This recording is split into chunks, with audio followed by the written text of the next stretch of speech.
What's going on, Internet? I'm Christopher Peterson, and you're listening to the Nerd EXP Cinecast. This week I'm hanging out with Edgar, Hello. Drew, What's up? Eddie, Good one. Guillermo, That's me. and Renee. Oh no. If you're new to this show, you don't get that joke. But if you're coming back, thanks. We appreciate it. Each week we go through the top entertainment headlines and help you level up your movie IQ. We also have a Facebook group, which you can definitely check out and join.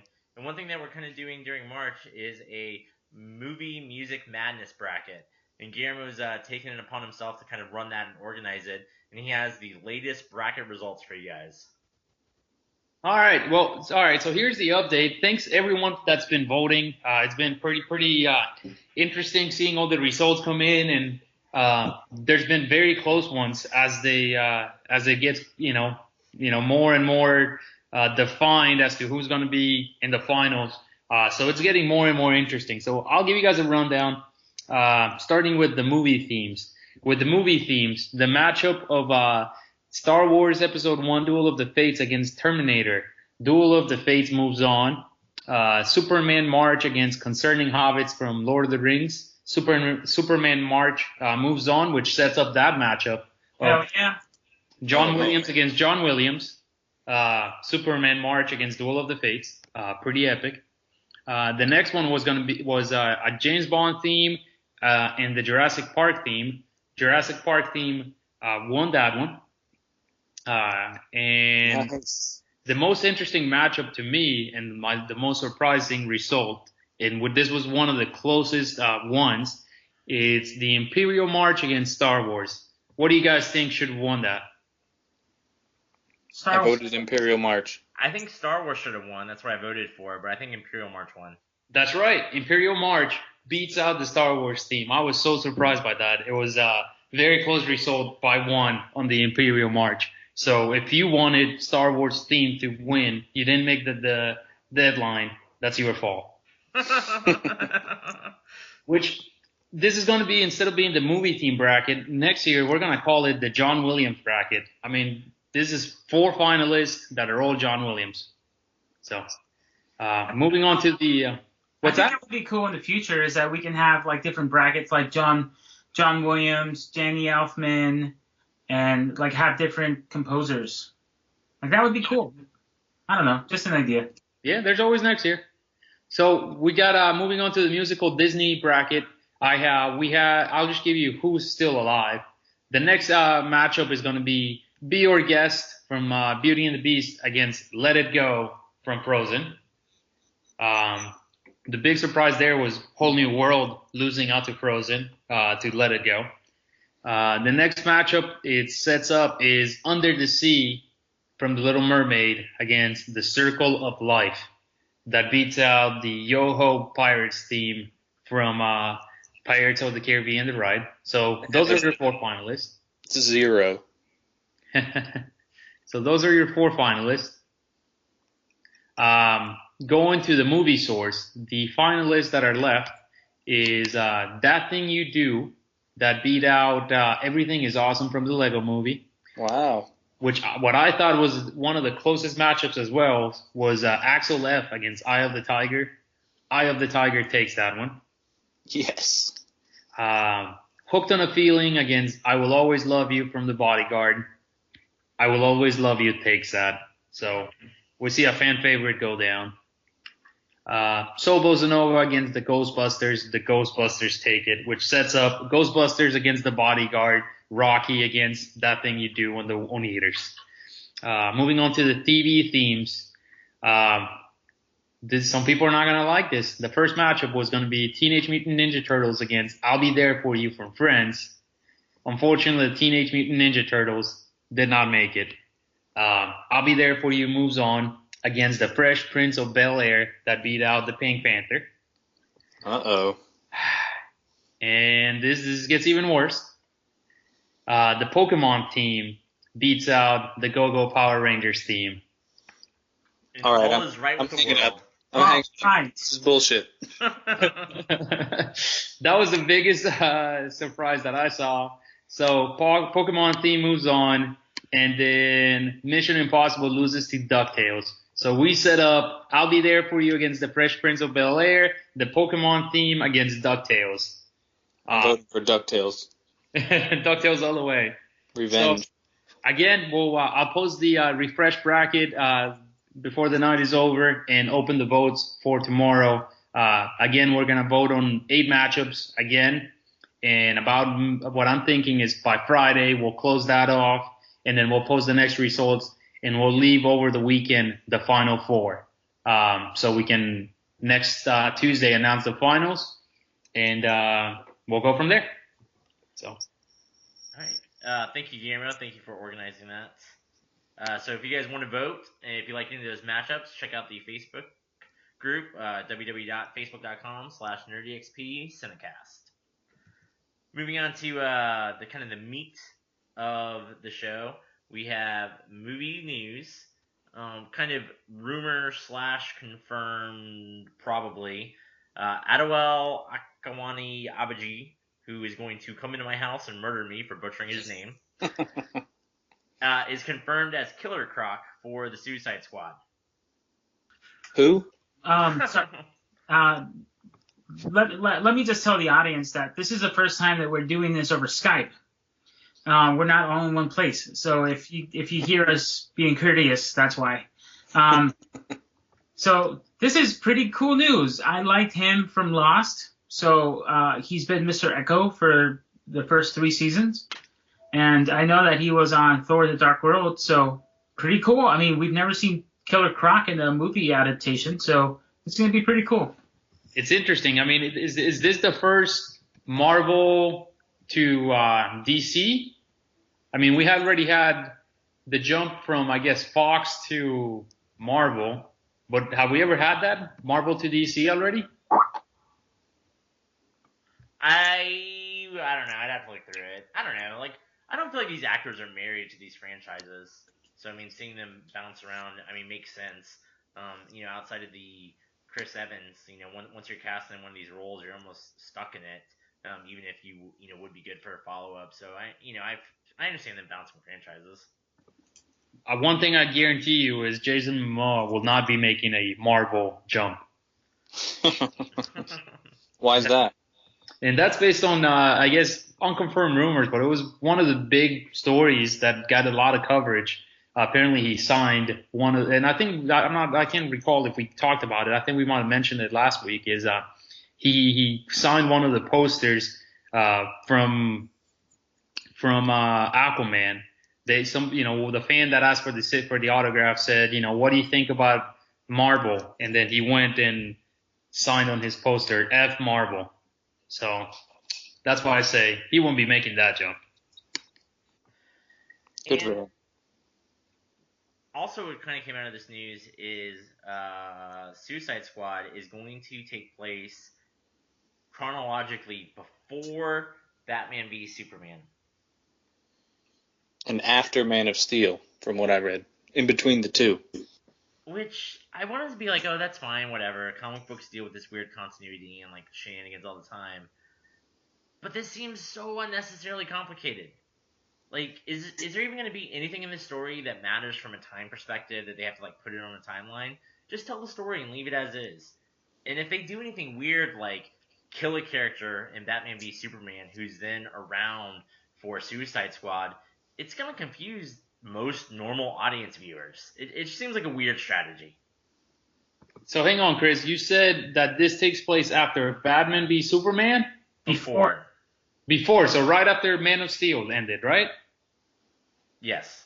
So the rumor and part of that, what I heard and why it makes sense to me when they said that is they need to introduce the Batman character somewhere. So I think in addition to the 300 other characters that they announced already for Suicide Squad, Batman is going to be one of the ones that just kind of wrap up the film and sets up what's going to happen in the next movie. I think that's why they chose to do that.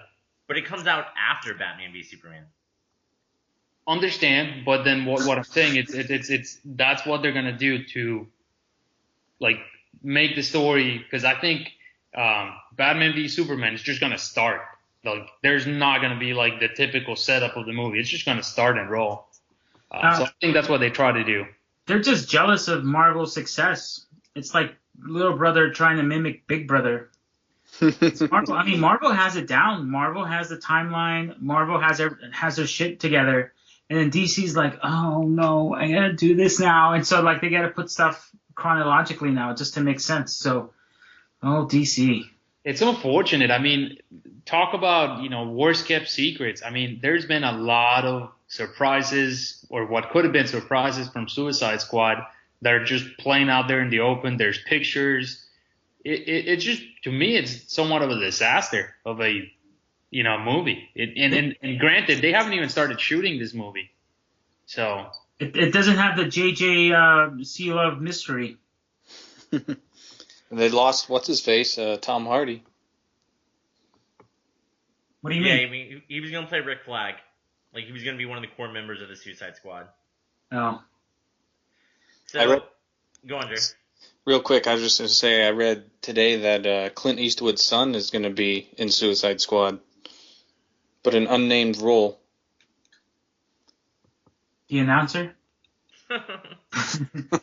Well, again, we don't talk rumors, but there's already good theories of who he's going to be online, and there's apparently confirmation. But yeah, he's going to be in it, and they already have a name. If you guys care to look for spoilers, feel free. Say who it is. I can't recall who it is myself. It's another villain, oddly enough. Speaking of villains, Jesse Eisenberg had a headshot released of him in his Lex Luthor getup. Shaved head. Sure does look like Jesse Eisenberg with a shaved head. Do you care? I mean, Edgar, you're the Superman fan. What did this do for you? Did this instill confidence? No, this didn't do anything to me. Like this didn't do anything. It's just like Jesse Eisenberg doing an SNL skit or something. Like this doesn't hold any value to me. I wish I would have seen him like in a suit, like doing something, but just a shot of his head. No, nah, dog. You know how, again, the colors. Why would they release this crap in black and white? My God, that just killed me. Because he looks menacing and evil and dark. I really did like the fan art of somebody that put him inside the cyborg suit that Lex Luthor wears. I thought that was a pretty clever thing. So, yeah, popular theory that Lex Luthor is going to have to suit up to actually be a villain to Superman, that he will not just be a strategic opponent. He will also have a physical opponent, ferocity to him as well. Moving on to other news, Disney announced a live-action Mulan, obviously based off the success of the Joy of Cinderella. I've actually read the screenplay that they're looking at for this movie is closer to the original source material than the Disney version of Mulan. So, and I don't know anything about that source material, but it's based on a real Chinese legend, as far as I remember. I mean, I said last week that I enjoyed Cinderella the most out of all these live-action Disney movies because it was the most grounded and it had some fantastical elements. But I mean, Mulan has a chance to be, quite frankly, completely grounded without any crazy dragon ancestors or ghost sidekicks. So do you guys think this is going to be a continuing trend? So now we're going to be seeing like a live-action Aladdin, a live-action, I don't know, Dumbo. Like what's the line? Like where are they going to stop? Isn't Tim Burton doing a live-action Dumbo? Oh no. I've actually fantasized about a live-action Aladdin for probably since I was 10 years old. I've wanted to see that for a long time. I'll be really excited if they do that. So maybe that could be a question to the viewers: is what movie would you like to see done live action? Like that should elicit some feedback. And surprisingly, nobody is going to say Brother Bear. That's a shocker. Other news, Mallrats 2, full steam ahead. Pretty much everybody who you can think of from the main cast has confirmed to be back. Jason Lee, Shannon Doherty. You're looking at, like a full revival. Nobody has gone on record as saying that they won't be involved in this movie. So I think Kevin Smith, has the cachet and the name to kind of bring all those guys back together, even though they've gone to the four corners of the earth in the last 20 years. I think it's. I know I ragged on sequels pretty hard, but this is one that I like to see happen. Like I mentioned a lot of unnecessary sequels, but I'm interested in this one. Yeah, I think it'll be interesting. I liked Clerks 2. I think it still had a lot of heart, even though it did have a lot of donkey dick jokes. So, really interesting. And it's funny, Edgar, out of your hatred of sequels, I wrote a piece on EXP, just kind of saying that, sequels still contain originality. They're not just always derivative. Yeah, I'll definitely have to catch up on that. What were you saying, Drew? I was just saying it's not always a Hangover Part 2. Hangover Part 3. Drew read my article because I referenced Hangover Part 2 as being a sequel. Yeah, I did. Hangover Part 3 is so bad. Like, that's a genuinely bad movie. It is different, though, at least. It has that going for it. I guess. It has Chang. Everybody loves Chang. Chang. Such a wacky character. Yeah. Well, if it's not a sequel, it needs to be a known property. And that's why in 2016, we are getting Pride and Prejudice and Zombies. Yay. So I know that this one's been in the works for a while. This one has had names like Natalie Portman attached to it and etc. So it's nice to know that they're finally doing it. I know that this is a book, right? This is a book that was published, right? It is. Yeah, so, it's nice to see it finally off the ground. I would probably see this movie. I like the whole zombie thing. It was actually in pre-production long before Abraham Lincoln Vampire Hunter was. Oh. Yeah, this book is the one that, as far as I know, sparked the whole type of books where you take a real novel, a classic work of American fiction or any fiction, and then combine it with supernatural elements.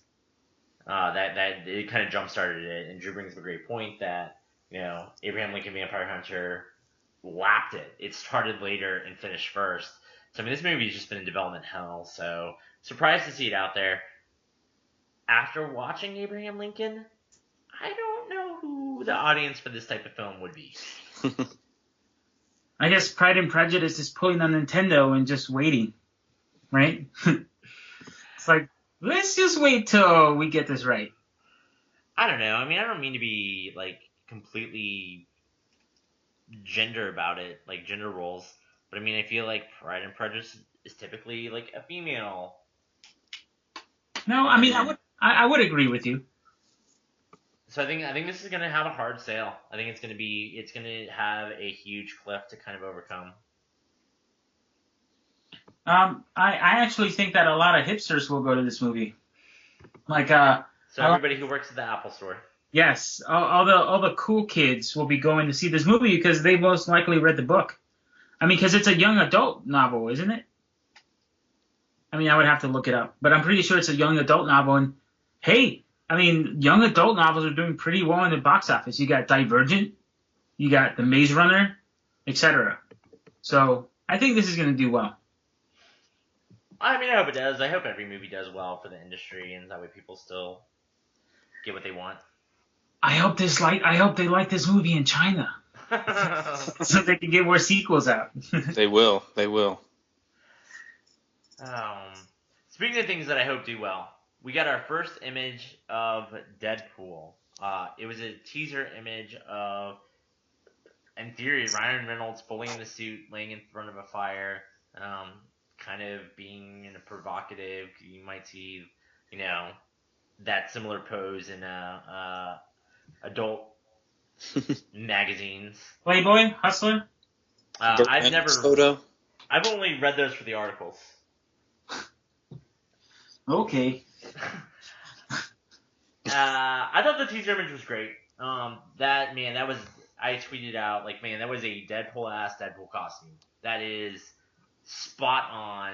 I don't know how it looks in motion, but as far as, like, a still, like, they are righting all the wrongs of Wolverine Origins, and, it looks like they are on track to make exactly what they need to.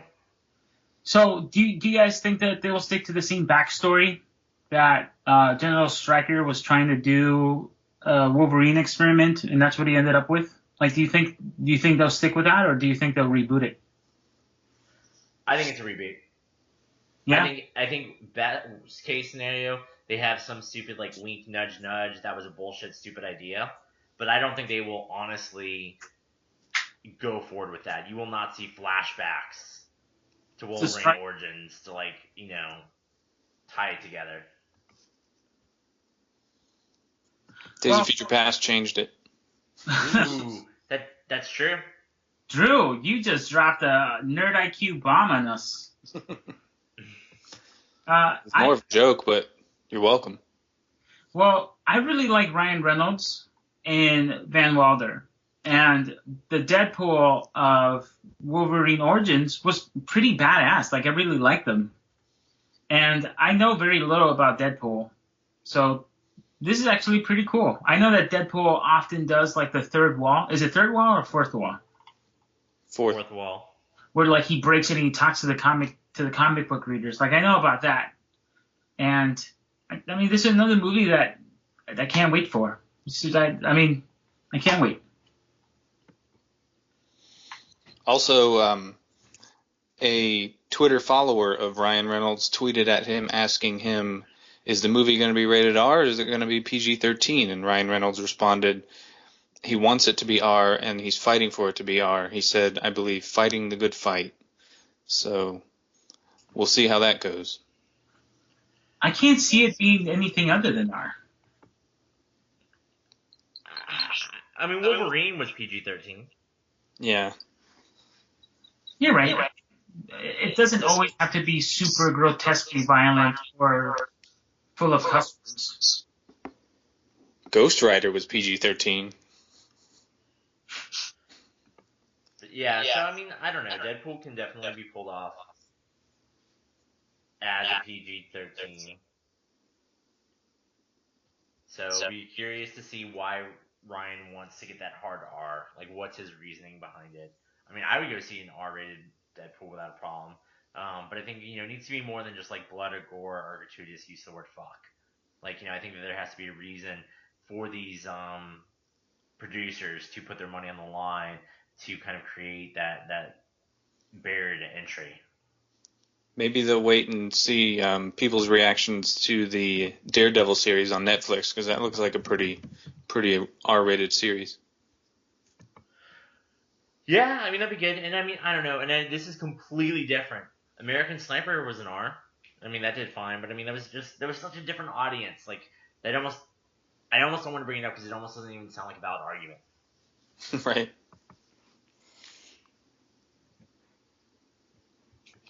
All right. Hopefully somebody will edit that sound out later. Or lack of sound. Unfriended.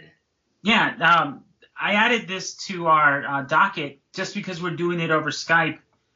And I saw a trailer for this movie before the Kingsman Secret Service that I saw a little bit ago. So Unfriended is a horror movie that takes place over Skype. So I found it kind of cool to bring it up since we're doing this over Skype. But it deals with this girl who killed herself.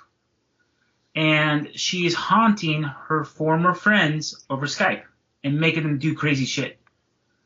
So that's a trailer that I saw recently, and I just wanted to know what you guys thought about it. I know you guys haven't seen the trailer, and I added this, but what do you guys think of the medium? How do you know we haven't seen the trailer? Have you seen the trailer? I haven't. Good one, Drew. You got us in pins and needles there. So what do you I've guys seen the think? poster.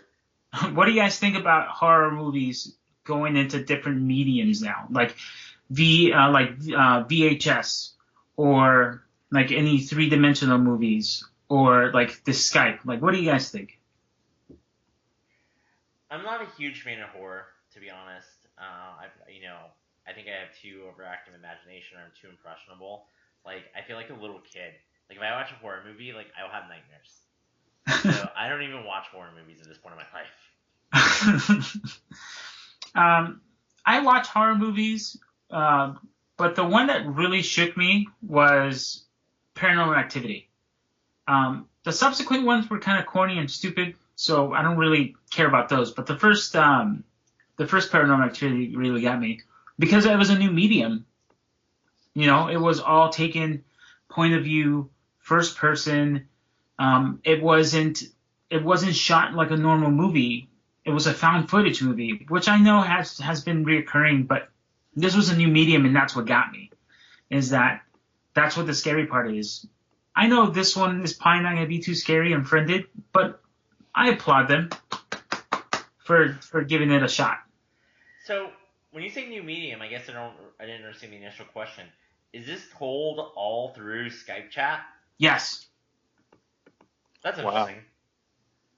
Yeah, I mean it's new. It's a new medium to introduce horror because most kids are on Skype now. Most kids are Snapchatting and doing Twitter and etc. So it's nice to bring in that horror aspect to a new audience.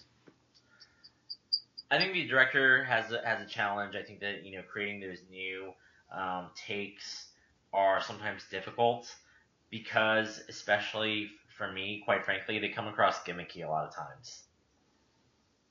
Like when you watch a TV show that's scripted, and then like for whatever reason decides to throw the script away, and is like, this episode is going to be told entirely from the point of view of a cat.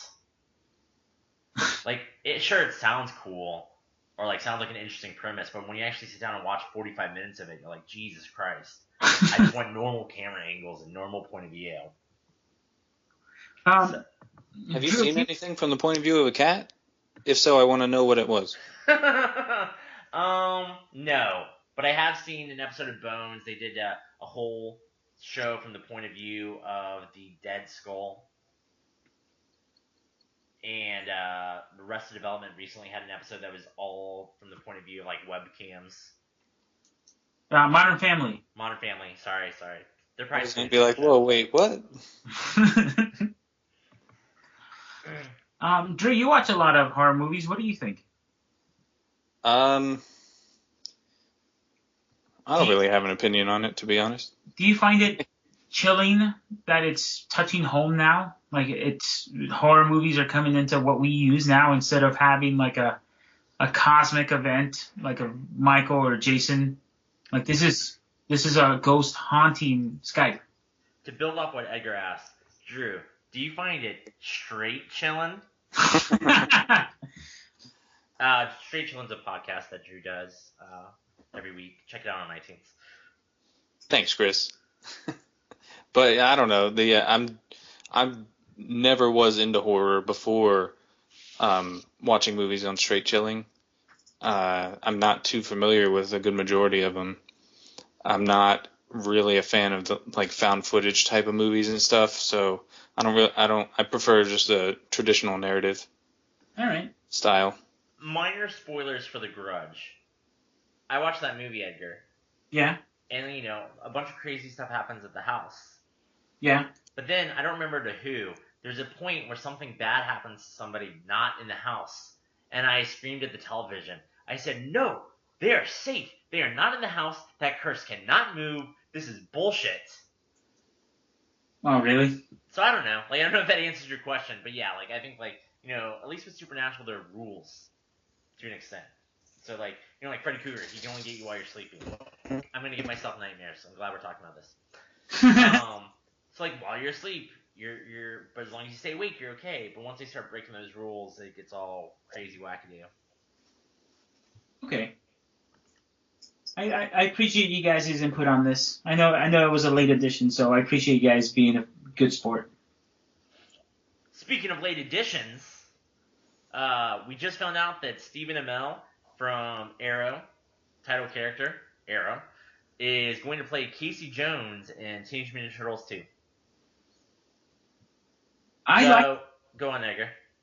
I'm a big Teenage Mutant Ninja Turtles fan, and the first Teenage Mutant Ninja Turtles, like from the 80s, is one of my favorite movies as a kid. And seeing Casey Jones with his hockey mask being cast in the second movie brings a lot of credibility, you know? Because the first one, the first Teenage Mutant Ninja Turtle, the one that was released last year, was kind of, I don't know, it seemed kind of, it didn't seem grounded. Like it seemed like they had us put on our, how do I say this? They had us suspend disbelief, you know? And so seeing finally a non-April O'Neil, Megan Fox character in this movie, it's pretty cool. Yeah, I mean, Emil plays Arrow on CW, who's a street-level vigilante fighting bad guys. So basically he's going to change costumes. He's going to play the same guy. And weapons. As long as he has a cricket bat at one point and he and Raph have an exchange about it, that's all I want. Maybe they'll kill Donatello like they did in the comics. Whoa, Drew, whoa, spoiler! Whoa, whoa Drew, what the fuck, man? That didn't happen, sorry. Chris, do you read Teenage Mutant Ninja Turtles comics? No, I just read the internet. Yeah, so freaking like Bebop and Rocksteady, and I don't read it either, apparently killed Donatello. So after 40 years, they've actually like succeeded in 1/4 of their mission. He'll come back as a cyborg, or as a clone, or he'll come back from like space or something. I don't know. I was hoping they'd give him some ooze and he'll Hulk out or something.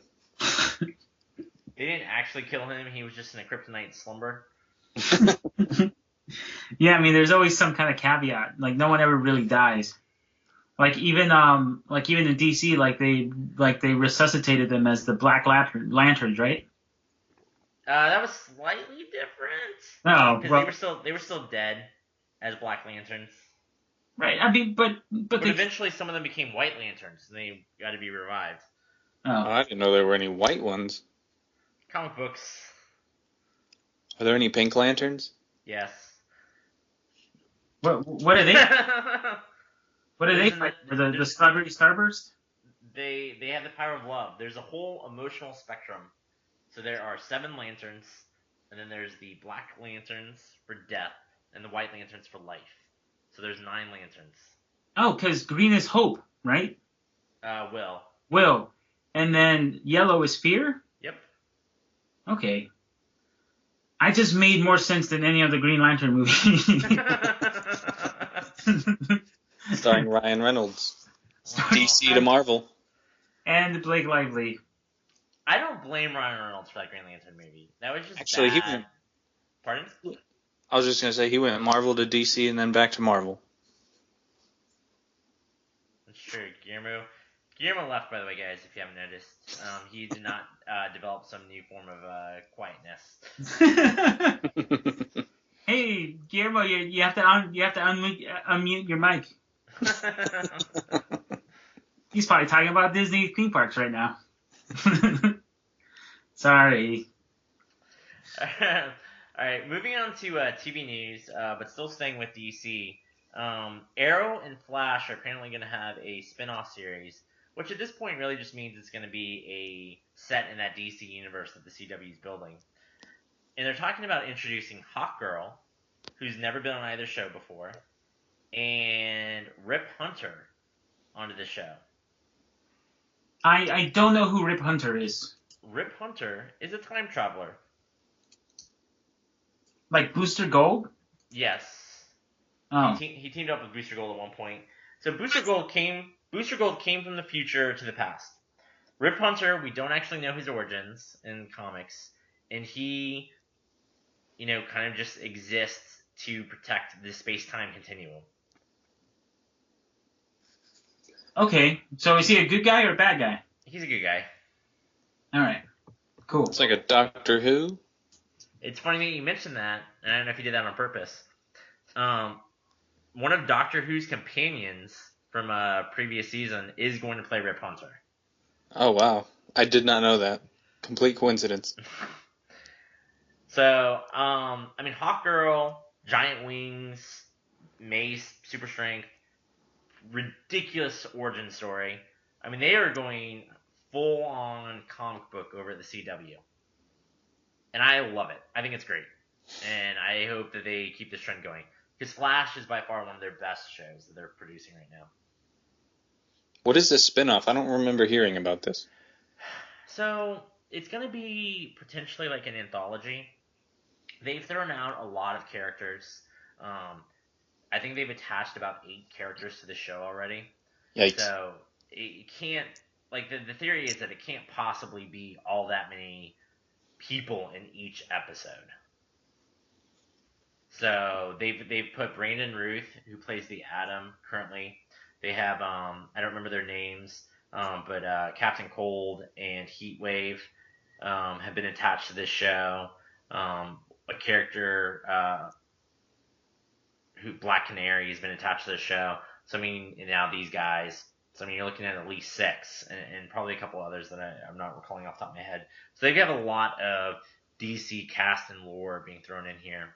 So, I can't imagine that they would weigh down a show with that many characters in each episode. Whatever happened to Constantine? It got canceled. Really? Yeah, it had a half-season run. It has not officially not been renewed, but it's pretty much been acknowledged that it's not going to have a season 2. Aww. And that was on NBC, so it wasn't tied into this universe. Maybe that's what It's Falling was. I mean, people liked it. I saw the first couple episodes, and it didn't stick with me. It felt very much like Supernatural. But I never saw Supernatural, but I heard very good things about it. Same here. I saw the first 5 seasons of Supernatural, which apparently is only half the show. It's good. I liked it, but it became kind of formulaic. I would say that like the first and second season were the strongest of that 5-season arc that I saw. Okay.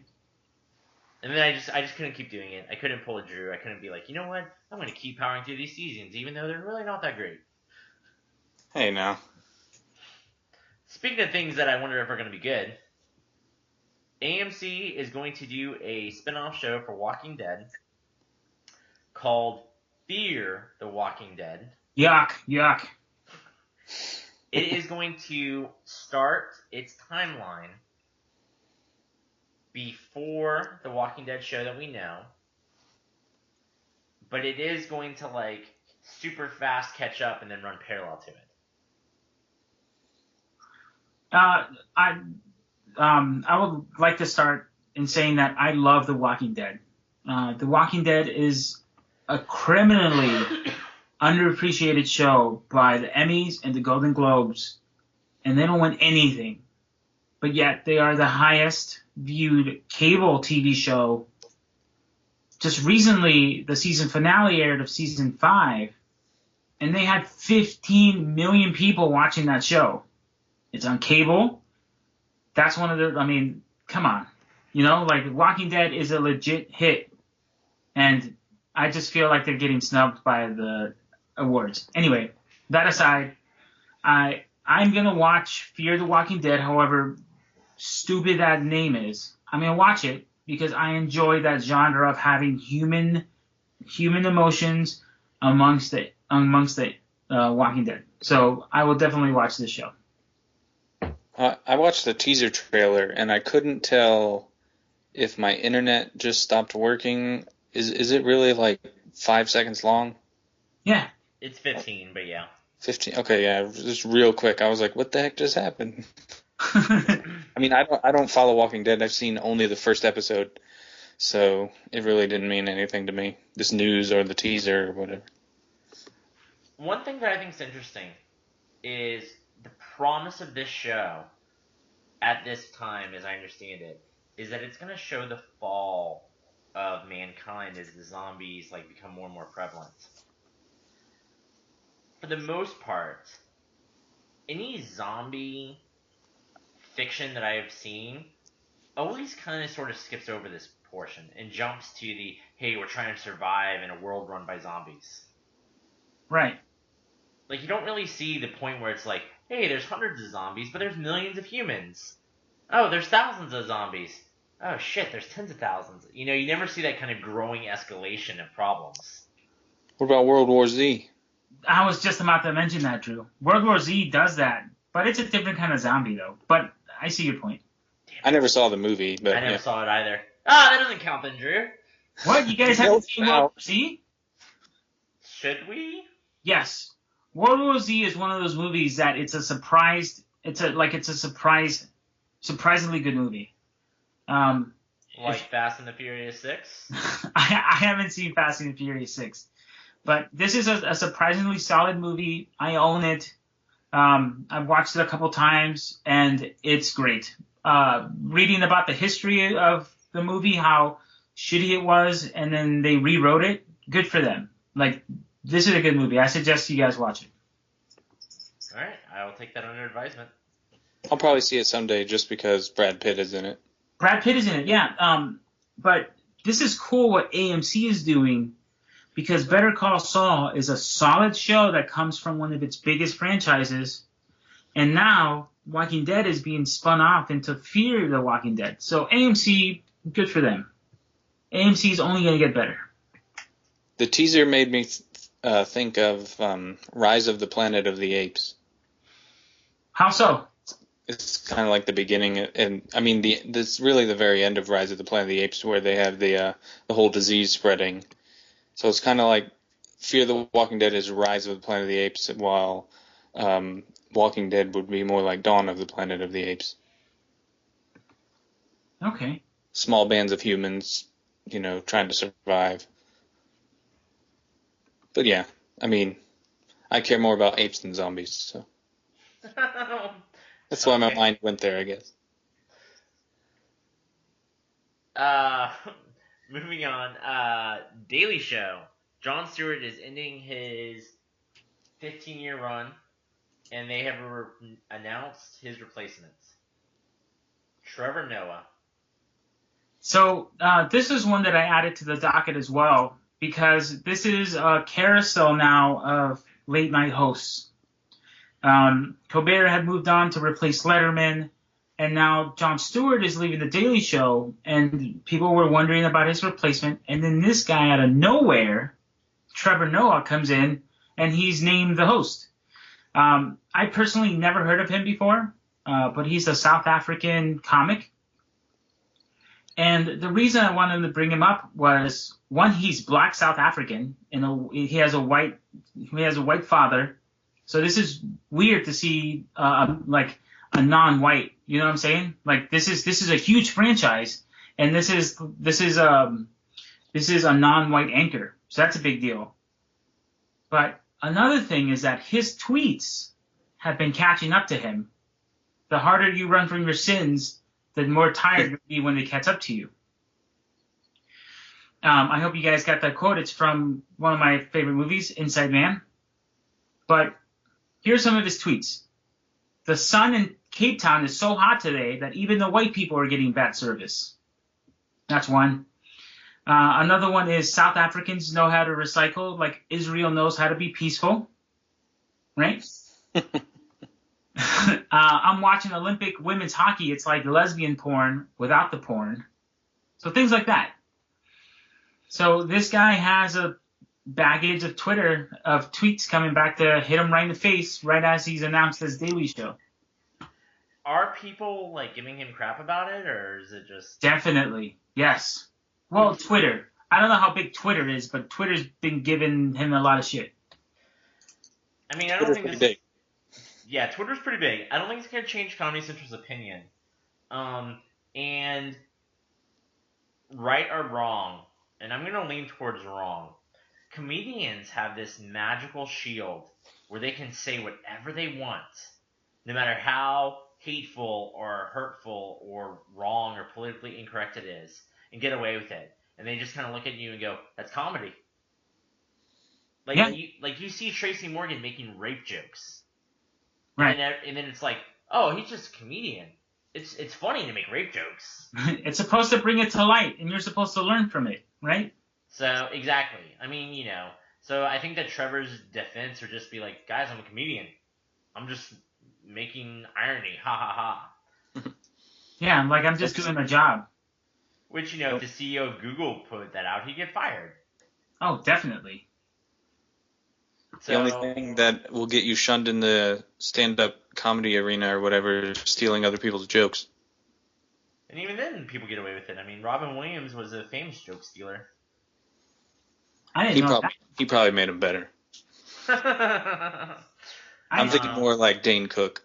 Yeah, Dane Cook's also pretty. Or Carlos Mencia. Yeah. So the reason I wanted to bring this up was he just came out of left field. He's the new darling at Comedy Central, but he's already dirty. Like he already has a whole scandal behind him.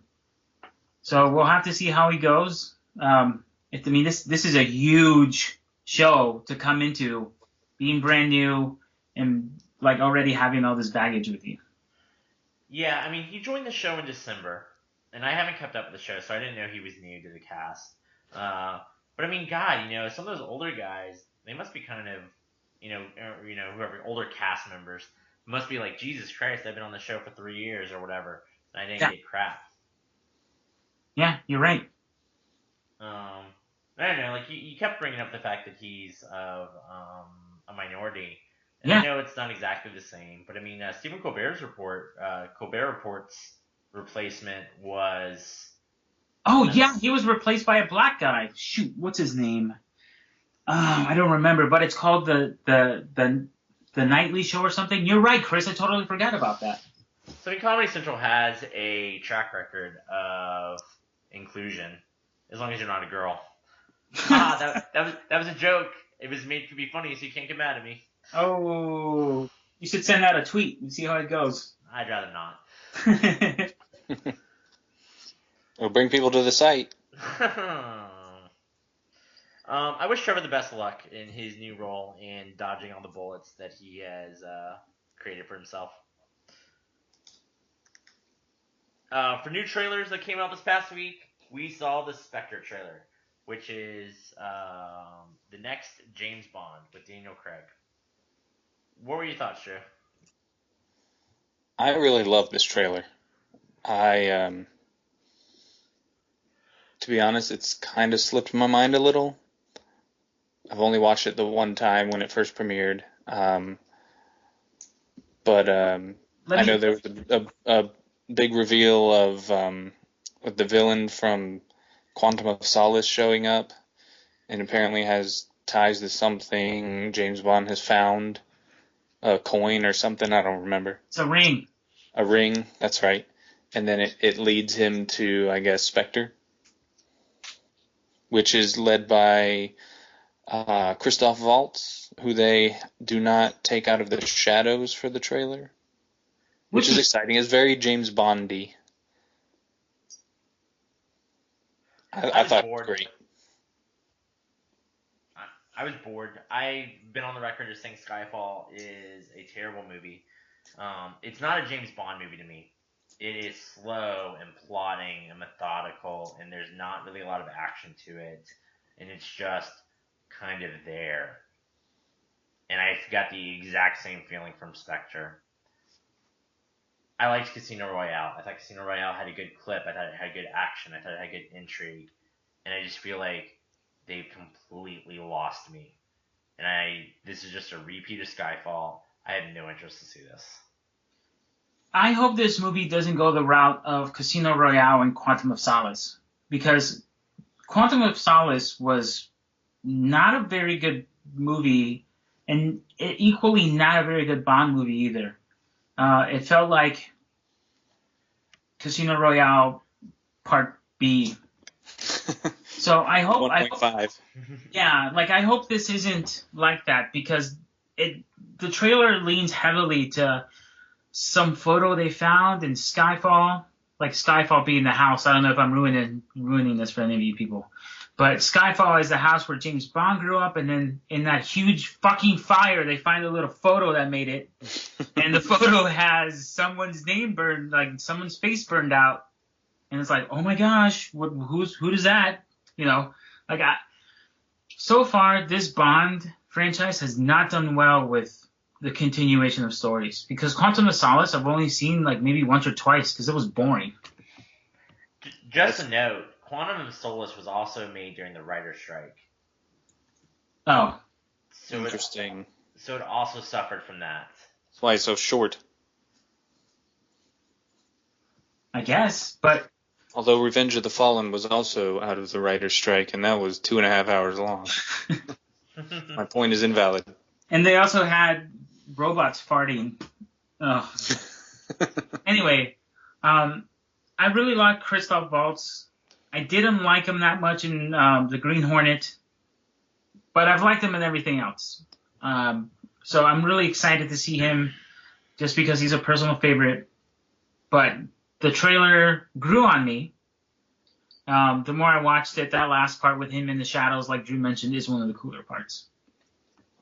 Definitely most memorable.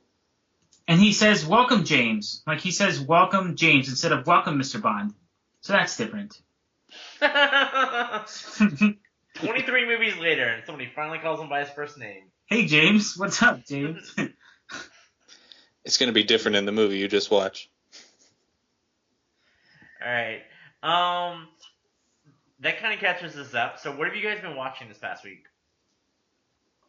I'll start. There have been a couple of season finales from Girls, which ended kind of lackluster in my opinion. Broad City, which is a very solid show on Comedy Central, it ended up on a high note. I really like that one. I would recommend you guys watch Broad City. Girls is getting too ponderous. It's getting too meta. It's getting way too philosophical on me. And a show favorite, Community, I started watching on Yahoo, and that's gotten shitty. The first episode was great.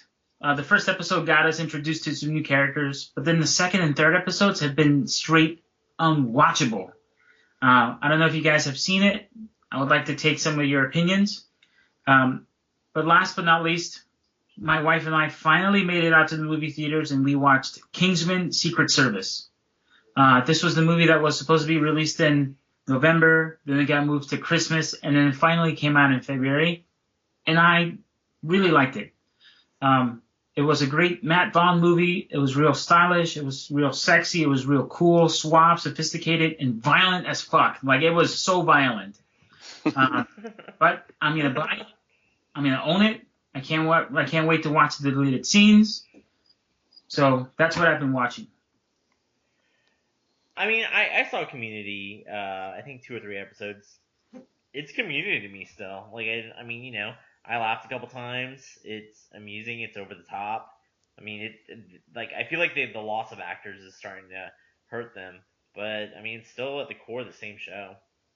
That second episode, Chris, with Britta and the parents, like where she's rebelling, that was almost unwatchable to me.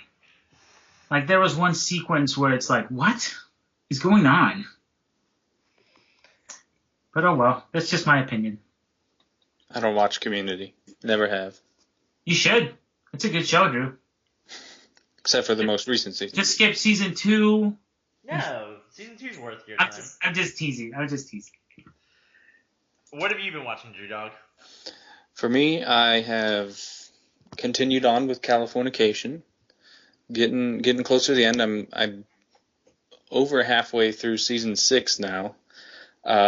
Still holding strong. A little, like I said before, each season's a little weaker than the last, but the main characters are what's holding me up, what's holding me in. I love the main 3 character stories. You know, David Duchovny's character, his daughter, and his baby mama, as he always refers to her. So that's good. um, what I'm really into now, I actually finally started House of Cards season 3 Hooray, hooray! after about, I don't know, 3 weeks. It's been out 3 weeks now, maybe a month. I don't even know. But I know Edgar talked about it, I believe, in its first week on our podcast, but he had some negative things to say about it. I actually am really into it. I think it's so far on par with season 2 and 1. One's still the best for sure. I think pretty much everyone agrees with that. And I'm only about halfway through now. I think I've seen 6 episodes. So, and I plan to continue after we're done recording. Does House of Cards have an end game? Like, do you think it's like it knows it's 4 seasons or 5 seasons, or is it as long as people keep watching it? I think it's as long. I don't know.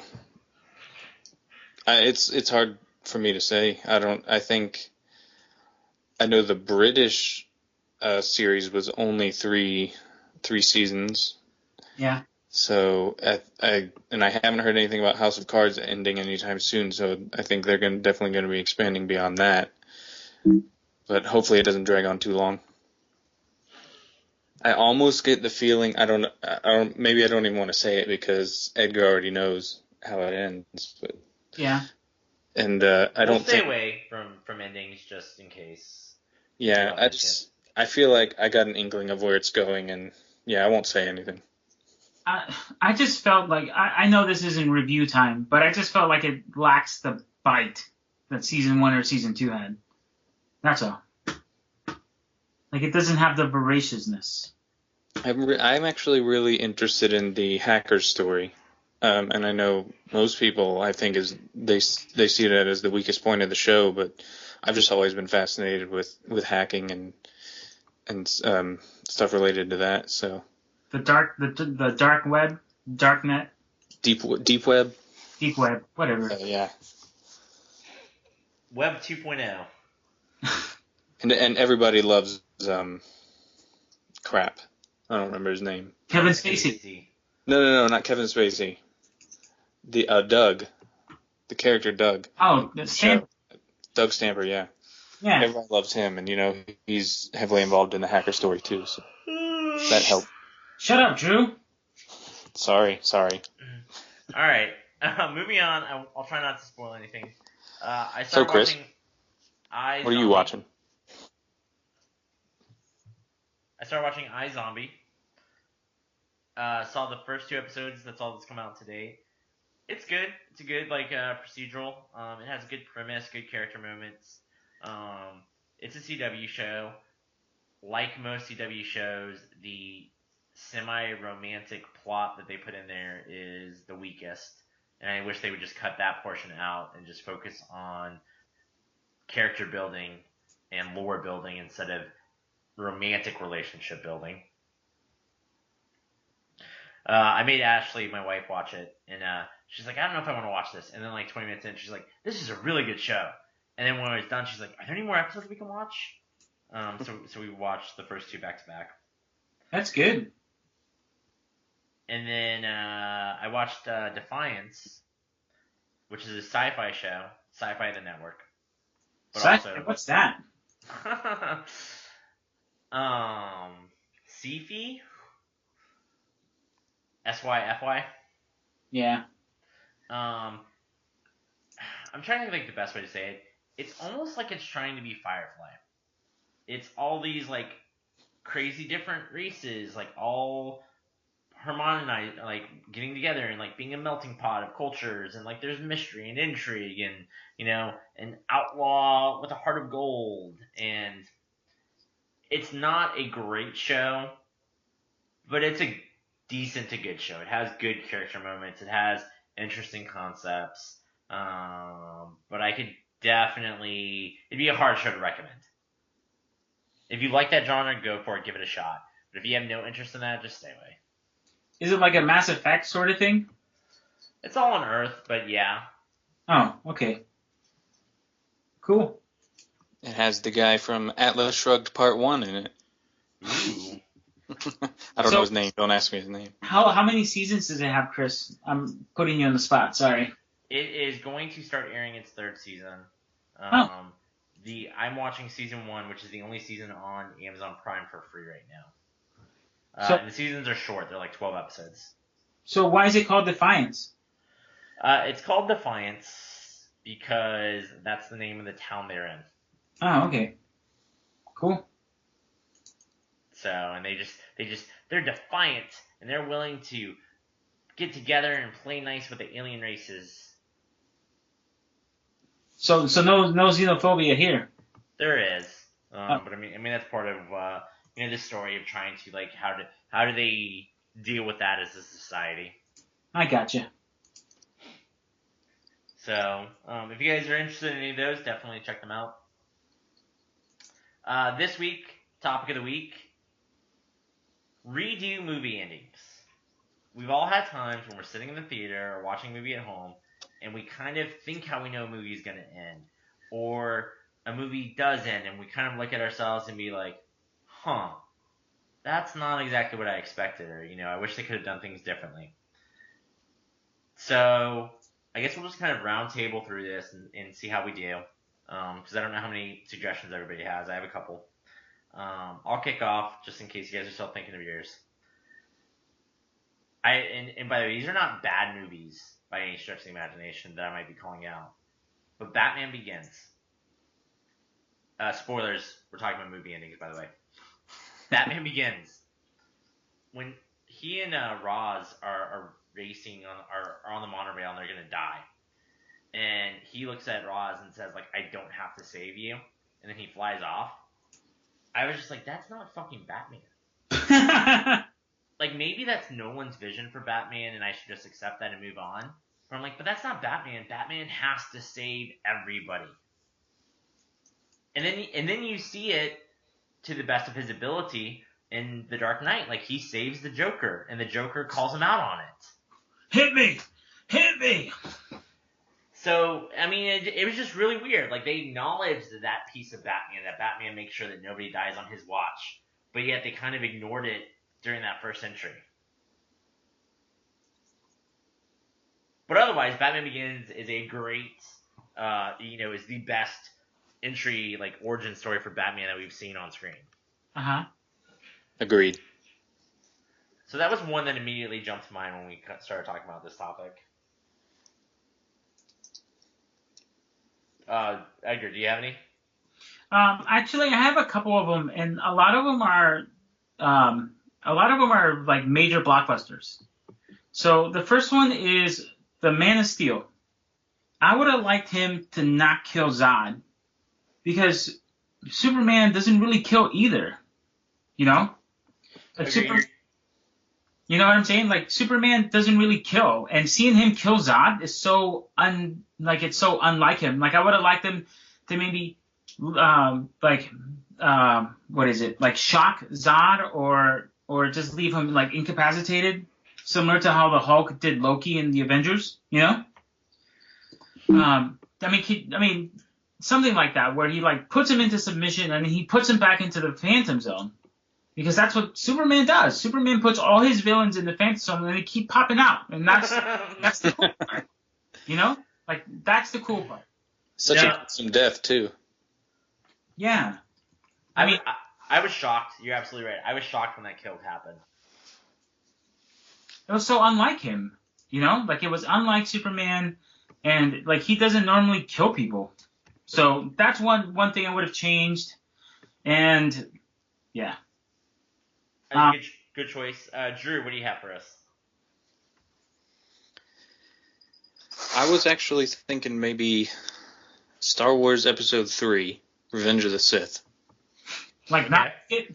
Not necessarily a movie I care about nowadays anymore, but I remember reading online a supposed leaked plot line for Episode 3, and this was before Star Wars Episode 2 even came out, and they were saying that the movie would have began with the Obi-Wan versus Anakin fight.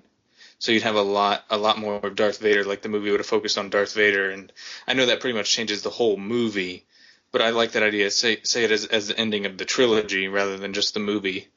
I think I would like to have seen that fleshed out. Get a little more Vader in there, and No, that's a great idea. I was actually thinking about Episode 3, and as a potential, and I was thinking, what if at the end of Episode 3, Obi-Wan kills Anakin Skywalker outright, walks up to the Emperor and kills him, and Lucas is just like, "Bomb! Everything is different." A New Hope is no longer canon. Oh my gosh, that would have been a mind fuck of epic proportions.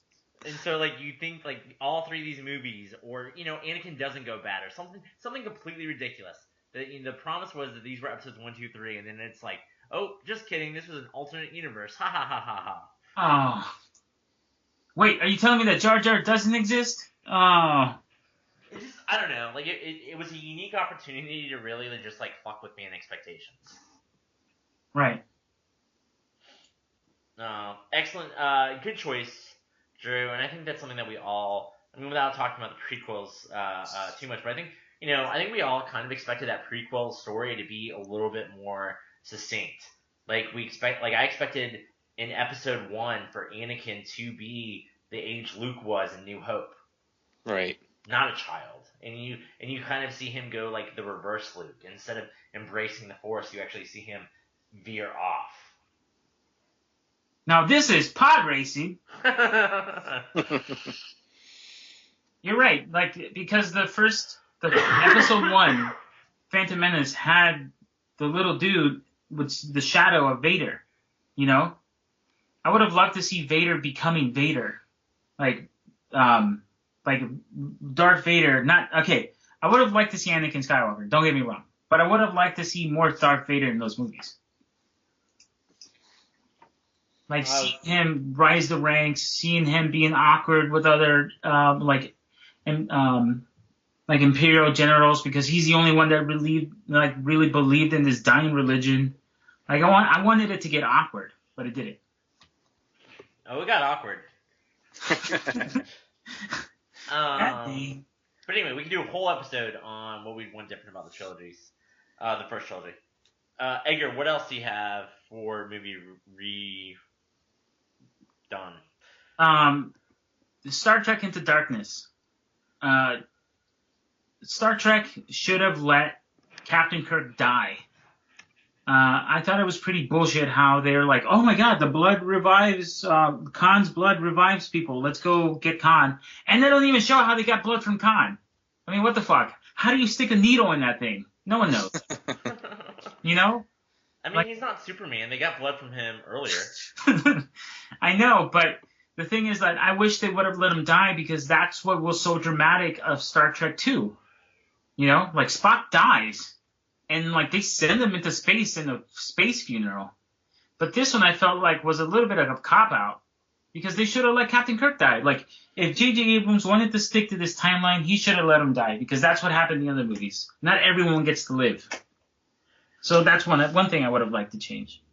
I think that would have shocked everybody. Like, I remember watching that movie going, he's not dead. He's not dead. See, that's the thing. I wish he would have died. I'm with you, Edgar. I wish he did too. Would you guys have wanted Star Trek Episode 3 to be The Search for Kirk? I don't think so. I think it would have been great for them to go on without him, and maybe introduce an early Picard character or something. I don't know. Right. I mean, something like that. Yeah, it did take away from the drama, for sure. All right. And one of the problems with Into Darkness is all of its heavy references to, Wrath of Khan and other Star Trek films. So I definitely wouldn't want to see a whole movie based on a reference to another movie, like Search for Kirk instead of Search for Spock. And plus, that one scene where Spock is outside of the nuclear reactor, and then Kirk is on the other side, and he puts his hand up, and that gave me the feels.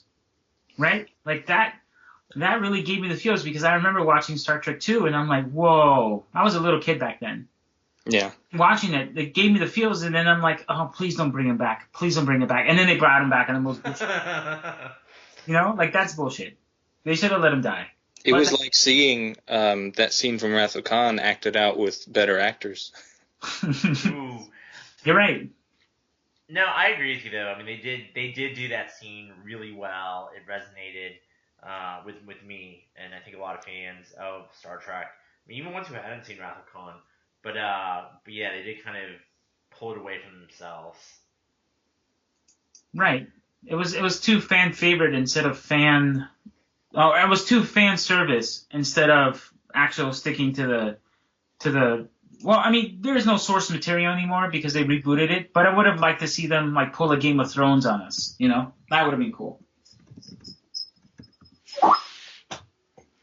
So one other movie that kind of suffered from fan service, in my opinion, was X-Men: Days of Future Past. Oh. Ouch. Decent one. At the end of the movie, and I know that these are movies and that all these guys are safe and sound and fine and happy, but because they created this like timeline, the fact that we see Wolverine in the far-flung future with everybody being safe and happy and alive, it almost in some respects takes some of the stakes out of X-Men Apocalypse and other movies that come out. Hallelujah. Hallelujah. I agree. Because we know, we're like, well, they're not going to kill Cyclops off because he's alive. Unless he, pulls some Professor Xavier resurrection bullshit.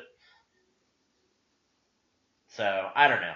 That just that part of the movie, as far as, the ongoing universe, I feel is slightly weaker.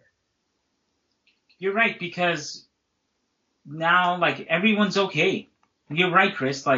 Phoenix never turned into Dark Phoenix. Cyclops never got killed by Phoenix. Xavier never got killed by Phoenix. Rogue has her powers. It's all hunky-dory. When in the comics, these people die. What's wrong with killing characters? That's all I'm going to say. All you gotta do is kill Kitty Pryde so it doesn't happen again. You're right. I agree, Chris, because now they have to really explain Apocalypse, how it goes into the timeline, because if everything goes why should I even watch Apocalypse if everyone is fine? No one dies. Everyone's fine. Why? Why should I watch this movie? So, those are the ones that immediately jumped out at me. Glad you guys agree. Did you have any others?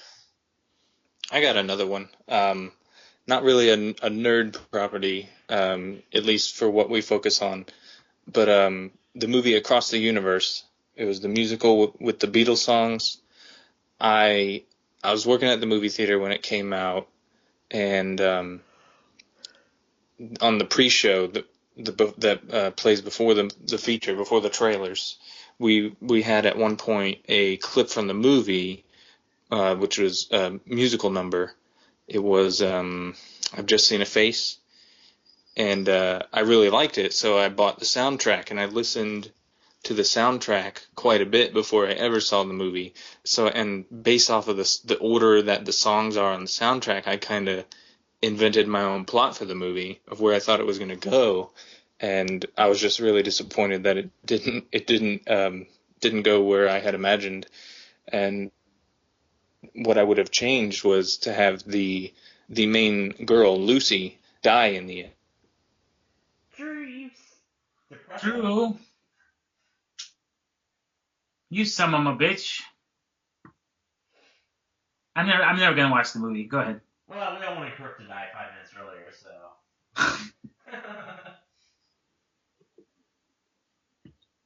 So, Drew, why? Why Lucy? Drew, do you copy? I think we actually lost you. Oh. Well, that's an interesting one. I would have to go back and think about non-comic book property movies, for example, a Blade Runner, or I would love to see Blade Runner run differently, but I'll have to watch it again. No, there's already 12 different versions of that movie. You don't need another one. I have to go back to 1983 And you get the Ridley Scott's director's producer's cut. Let me see if I can get that one right. Definitive edition. I mean, well, thank you guys for listening to this week's episode of the Nerdy XP Cinecast. We'll be back next week in our regular recording studio with a review and spoiler cast for Fast and Furious 7. If you guys liked this episode, please like this episode on iTunes with 5-star reviews, thumbs up on YouTube, or just leave me a comment. If you want to hear more from us, I'm Chris Peterson. You can follow me on Twitter at NerdyXP. You can follow Drew Dwight at The World is Square Backwards. And you can follow Memo at That Guy in Line. And Edgar. Go ahead. And me. You can follow me. No dirty tweets. I promise. No skeletons in my closet. And they can follow you at? Edgar Alvarez, spelled ALVRZ 86. All right. Please join our Facebook group and be part of the conversation there. Friend of the show, Gracia, put together a new logo that looks really well done, so we might start using that going forward. Oh, yeah. Vote in the movie madness bracket. And check out nerdyxp.com. I'll be covering games, movies, and posting this podcast as well as our sister podcast, the Gamecast, on Thursdays. Well, this is where I normally thank everybody. So thank you, Drew. You're welcome. Thank you, Memo. Yep, that's me. And thank you, Edgar. Oh, you're very welcome. I hope you guys enjoyed this week's episode, and thank you for listening. And we will catch you next time. Level up, friends.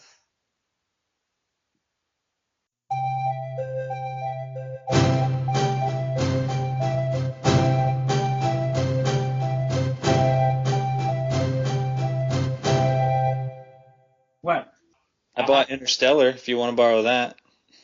Dude, I got new speakers at my house. We definitely got to watch Interstellar in here because of the awesome sound. All right, I'm ready whenever you guys are, by the way. What's going on? Oh my god, I'm so sorry. Drew, shut the fuck up. It's fine. What were you saying, Drew? I was just going to pick on Edgar for putting Trevor Noah under movies, but... Who cares? I'm done.